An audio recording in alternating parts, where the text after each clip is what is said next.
Hi nerds! Today I want to talk about dividing your book into scenes.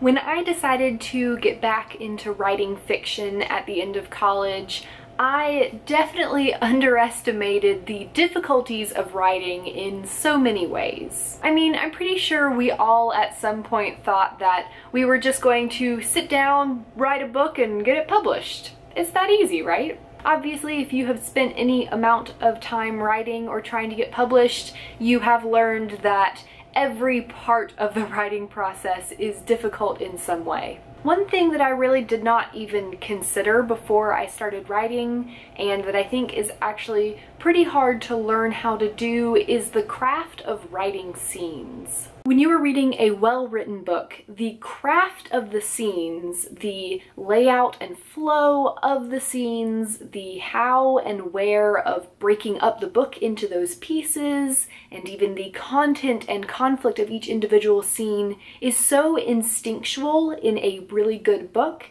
that as a reader you hardly notice. In fact, when we are acting as readers, we are more likely to notice the crafting of a scene when it's done poorly. So when there is too much happening or not enough, when it's too short, or my pet peeve, too long. But that's the thing, while we may not notice the scening, for a better word, of a good book, it's so important. For example, I said that my pet peeve is scenes that are too long. We've probably all read books where the scenes were so long that we just put the book down and didn't pick it back up. Even when I'm enjoying a book, I usually flip forward just to see how many pages I have left in the scene. So I've only got 3 pages left. Perfect, I can read that much, and then maybe I'll take a break and do those dishes I'm supposed to do. But then I get to the end of the scene and it's so well done that without thinking, I flip the page and keep reading, and suddenly I'm halfway through another scene and I guess those dishes are just going to have to wait. But if I flip forward and see that there are 20 pages left in this scene,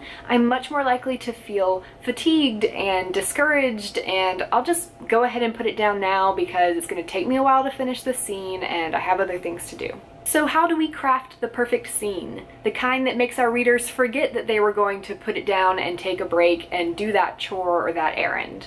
The first aspect of a scene that you should think about is its content. What is contained in each individual scene that makes it distinct? A good rule of thumb is 1 goal plus 1 conflict. Your character should have something they're trying to accomplish, and there should also be something or someone that is in their way. Having both of these things ensures that your scene has a purpose. Your readers aren't left wondering, what was the point of these 5 pages I've read? And it means that you have tension in there with the conflict. Notice that I said 1 goal plus 1 conflict. You want to be pretty careful about exceeding that. There can maybe be some exceptions where that works. Maybe there's 2 conflicts stopping your character from reaching the goal. But if you start out the scene with your main character trying to rob a bank, but then they run into their ex and they want to win this ex back, but then the ex's new lover shows up and it turns out the new lover is the main character's arch nemesis and they get in a fight. That is way too many goals, way too many conflicts. That should be split up into multiple scenes. Which brings us to the next important aspect of good scene craft, and that is knowing where a scene should end and the next one begins. Now, our last rule of the content of scenes can help us here, because obviously if your character's goal is changing or the conflict is changing, then this is a good spot to switch to a new scene. Beyond that, so much of figuring out where to end scenes and how to end scenes is instinctual, which is why it can be so hard. It comes from reading a lot, studying well-crafted books, and practicing. It just comes from writing book after book until you figure it out. Especially when it comes to figuring out when and how to end a scene so that readers want to keep reading. There should be something in every scene that makes your readers want to keep going. Maybe it's a question or a revelation or some tension or conflict between characters. But that doesn't mean that the question or revelation should always come at the end of the scene. I think there is a temptation to do that, to end every scene on a cliffhanger so that readers want to keep going, but maybe don't always do that. Sometimes I do need to put the book down because it's 2 in the morning and I have work tomorrow and I need to get some sleep, so I would like one of these scenes or chapters to actually end at a fulfilling spot so I can put it down. I actually tend to have the opposite problem where I wrap up too many of my scenes neatly instead of having enough of those open questions and revelations at the end of them. Really, you want to try and have a good balance of both. You want some scenes that wrap up nicely and others that have cliffhangers and others that just leave your characters in a terrible situation. But just remember that in every one of those kinds of scenes, there should always be some sort of question in them that makes your readers want to keep reading the book to find out what's happening, what's going on. Are these characters going to make up and be friends again? The third thing to think about when crafting your scenes is transitions. Namely, the fact that you don't always have to have them. I think that most writers, when we start out, we try to show every moment of our character's story, even if they're just walking home from school and nothing is happening. It's okay to skip over parts of your character's life and story where nothing important happens, nothing is progressing your story forward. It's also okay to maybe summarize that time very briefly at the beginning of the next scene. If a scene exists purely for your character to get from conflict A to conflict B, cut it. If there is no conflict and or goal in a scene and it's not progressing your story forward in any way, you need to either add those things that are missing or just get rid of it altogether. It's okay if in one scene your character is in a warehouse getting into a fight with some bad guys, and then in the next scene you immediately skip to when they are at home and their friend is bandaging them up. You don't have to show their whole trip home unless something important happens during that trip.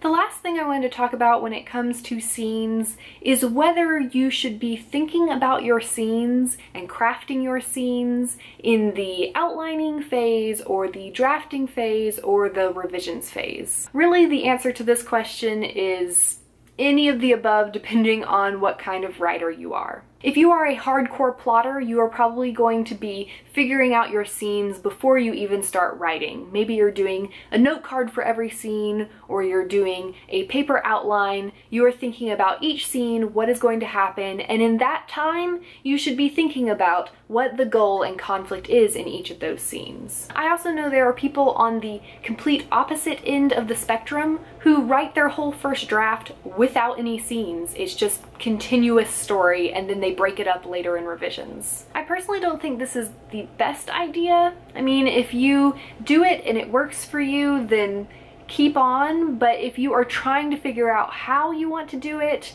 writing your book without scenes is not what I would recommend. For once, this is not a problem that I recommend you save for future you. This is actually something that now you should figure out while you're writing your first draft. Really, having scenes in your first draft will make drafting easier. Just like we like to read with scenes because it gives us natural stopping points, it's also nice when you're writing to be like, yes, I finished that scene, I can take a break now and come back later and write the next one. It will also make your revisions a lot easier when you have scenes to work with and fix them one at a time instead of trying to fix everything at once. I personally fall in the middle, and I think a lot of writers do, where I don't figure out my scenes in the plotting phase. I figure them out as I write the first draft. Obviously, using this method means that you are not going to have perfect scenes in your first draft. You're going to have lots of scenes where nothing's happening, you're going to have scenes where